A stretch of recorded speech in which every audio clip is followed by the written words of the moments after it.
Sa isang liblib na baryo sa bundok ng Taal, may isang dalagang nagngangalang Nora. Siya'y isang hilot, maganda, matapang, at may kakaibang lakas ng loob kahit babae pa siya sa mundong puno ng pamahiin. Sabi nila, may lahi raw siyang mangkukulam, pero hindi siya naniniwala sa mga iyon.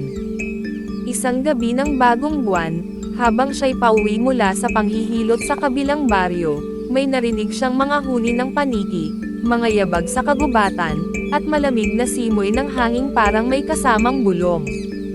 Nora, lumingon siya. Walang tao. Biglang nagdilim ang paligid, hindi lang dahil gabi, kundi parang kinain ng anino ang paligid. Sa harapan niya, may isang nilalang na hindi tao, mapula ang mata, makakapal ang kuko, at may pakpak ng paniki. Aswang, bulong niya sa sarili. Hindi na siya nakatakbo. Tinakpan ng dilim ang kanyang paningin. Nagising si Nora pagkaraan ng 3 araw. Inakala ng mga taga-baryo na nawala siya, kinain ng hayop, o sumanib sa diwata. Pero buhay siya, nanginginig, at may mga sugat sa leeg at braso. Ayaw niyang sabihin kung ano ang nangyari. Pagkaraan ng 1 buwan, nadama niya ang kakaibang pagbabago sa katawan, nagsusuka siya ng dugo tuwing umaga, malakas ang paningin niya sa dilim, at pinapangarap niya ang hilaw na karne. At higit sa lahat, buntis siya. Imposible, sabi niya sa sarili. Pero alam niyang hindi ito bunga ng normal na pag-ibig, may nilalang na nagbuntis sa kanya. Lumapit siya kay Aling Orca, ang matandang albularyo sa baryo. Anak, hindi ka basta nabuntis. Ang dinadala mo ay anak ng dilim. May dugong aswang ang bata. Pero, may kakaiba sa iyo rin.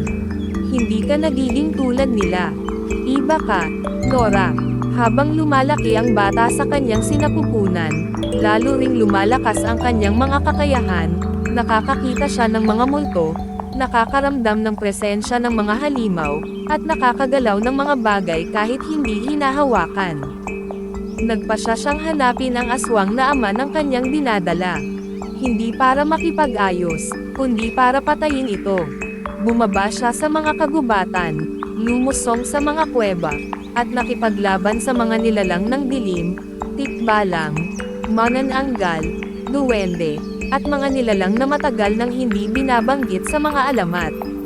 Sa kanyang paglalakbay, nakilala niya si Elias, isang mandirigmang mangbabarang na dating alagad ng kadiliman, ngunit tumalikod sa kanyang sumpa upang iligtas ang sangkatauhan.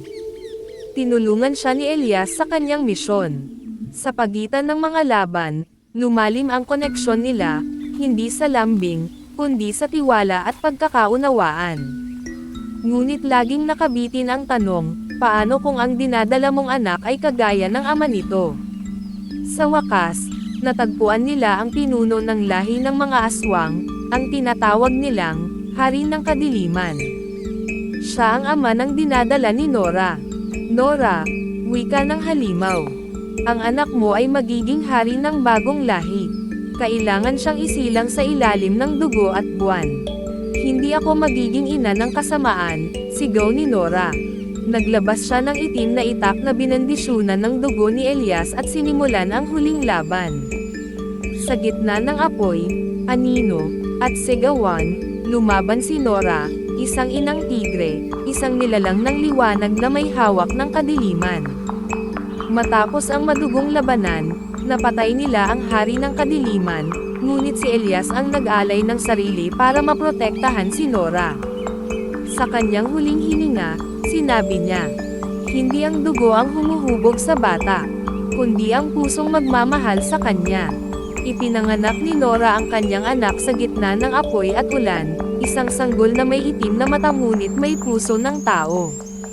Pinangalanan niya itong Alas, at simula noon, lumibot si Nora sa mga baryo, hindi para takasan ang kanyang nakaraan, kundi upang ipagtanggol ang mga inosente laban sa dilim, habang pinalalaki si Alas, ang sanggol na isinilang mula sa anino, ngunit itinaguyod ng isang pusong liwanag.